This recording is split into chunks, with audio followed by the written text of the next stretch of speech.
Hello বন্ধুরা, আজকে তো রাত্রি 8টার সময় ভারত আফগানিস্তান মুখোমুখি হচ্ছে তাদের সুপার এইটের প্রথম খেলা নিয়ে। তোমরা কি উপভোগ করবে আমাকে জানাও। আজকে কে জিতবে তোমাদের মনে হয়? কিংবা ভারত না আফগানিস্তান? আফগানিস্তানের ব্যাটাররা বিধ্বংসী হবে।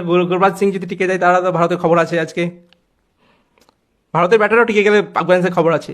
প্লাস পয়েন্ট হলো আফগানিস্তানের বোলার স্পিনার প্লাস ফাস্ট বল দুটোই খাতারনাক আছে। তারা বোলিং পাওয়ার দিয়ে অ্যাটাক করবে ভারতকে বোলিং পাওয়ার দিয়ে অ্যাটাক করবে, আর ইন্ডিয়া ব্যাটিং পাওয়ার দিয়ে অ্যাটাক করবে। কিন্তু ব্যাটিং পারফরমেন্সেস এরকম হচ্ছে না ভারতের। খুব চিন্তায় আছি ভারত আজকে জিতবে না হারবে। যাই হোক, রেজাল্ট হোক, ভালোই হয় সেই আশা করি। তোমরাও সেই আশা করো। আমি তো আজকে ইন্ডিয়া সাপোর্ট করবো। আমি ইন্ডিয়া সাপোর্ট করি বরাবর। India, I love India. ইন্ডিয়াকে সাপোর্ট করি। ইন্ডিয়ার আজকে পিচে খেলতে পারবে। বিরাট কোহলি থেকে রান আশা করা যায়। বিরাট কোহলি 3 দিন ফ্লপ যাচ্ছে, খারাপ লাগছে, কিন্তু আজকে তো আশা করা যায় বিরাট কোহলি রান করবে আজকে। রোহিত শর্মা আজকে রান করবে। রোহিত ও বিরাটকে নিয়ে খুব আশা, কিন্তু তারা আশায় জল ঢেলে দিচ্ছে, খেলতে পারছে না। রোহিত বিরাট দাঁড়াতেই পারছে না।